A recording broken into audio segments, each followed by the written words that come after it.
तुम्ही जे दूध पीत आहात ते खरंच शुद्ध आहे का?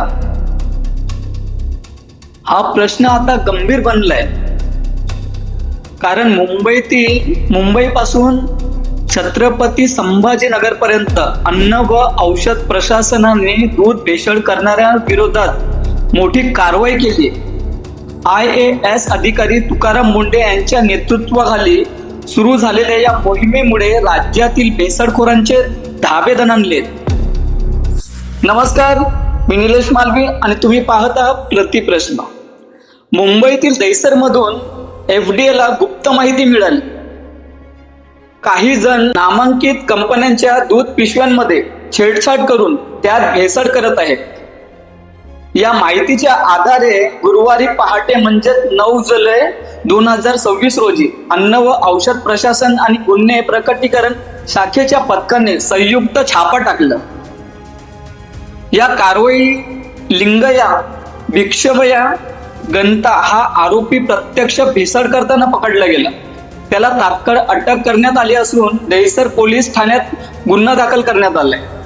या छाप्यात तब्बल 470 लिटर संशयित दूध नष्ट करण्यात आले, तर तपासासाठी अन्नाचे नमुने प्रयोगशाळेत पाठवण्यात आले. याच वेळी छत्रपती संभाजीनगर जिल्ह्यातील फुलंब्री येथे FDA ने आणखी एक मोठे रॅकेट उद्ध्वस्त केले. सिद्धेश्वर दूध डेअरीमध्ये वेब पर्टियन पावडर वापरून भेसळयुक्त दूध तयार केल्याचा संशय व्यक्त करण्यात आला. कारवाई दरम्यान 496 किलो पावडर जप्त करण्यात आली आणि 3498 लिटर संशयित मिश्र दूध नष्ट करण्यात आले.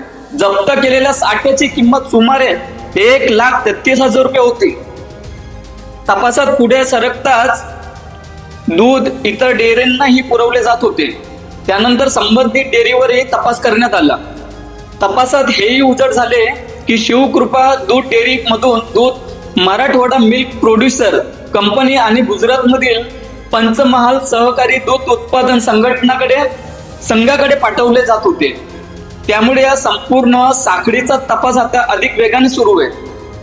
या प्रकरणात संबंधित आरोपी आणि डेअरी व्यवस्थापनाविरुद्ध भारतीय न्याय संहिता तसेच अन्न सुरक्षा व मानके अधिनियमाअंतर्गत गुन्हे नोंदवण्यात आले. तसेच दोन्ही डेअरीचे अन्न परवाने तात्काळ निलंबित करण्यात आले. FDA ने स्पष्ट इशारा दिलाय की नागरिकांच्या आरोग्याशी खेळ करणाऱ्या विरोधात यापुढे अशीच कठोर कारवाई सुरू राहील. तुमच्या घरी येणारे दूध शुद्ध आहे की नाही हे कसं ओळखल? पाण्याची चाचणी. गुडगुडीत पृष्ठभागावर दुधाचा एक थेंब टाका. शुद्ध दूध हळूहळू वाहत पांढरी रेख सोडते. पाण्याची भेसळी असल्यास दूध लगेच वाहून जाते. दुसरा प्रयोग आहे वास आणि चव. शुद्ध दुधाला सौम्य गोडसर वास असतो. साबणासारखा किंवा रसायनाचा वास येत असेल तर ते समजायचं संशयास्पद असू शकते. फेस चाचणी. दूध जोरात हलवल्यास फेस बराच वेळ टिकून राहत असेल तर त्यात डिटर्जंट पावडर मिसळलेले असण्याची शक्यता खूप जास्त आहे. उकडण्याची चाचणी. उकडल्यानंतर दूध फाटते, लहान गाठी तयार होणे किंवा रंग बदलणे ही भेसळ असण्याची खूप मोठी शक्यता असू शकते. मात्र लक्षात ठेवा, या घरगुती चाचण्या केवळ प्राथमिक संकेत देतात. दूध भेसळयुक्त आहे की नाही याची निश्चित खात्री केवळ मान्यता प्राप्त प्रयोगशाळेत तपासणीतूनच होऊ शकते.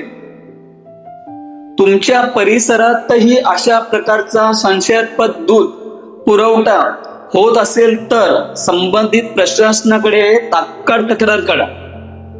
हा व्हिडिओ उपयुक्त वाटला असेल तर लाईक करा, शेअर करा. अशाच विश्वासार्ह मराठी बातम्यांसाठी प्रतिप्रश्न चॅनेलला सबस्क्राईब करा. धन्यवाद.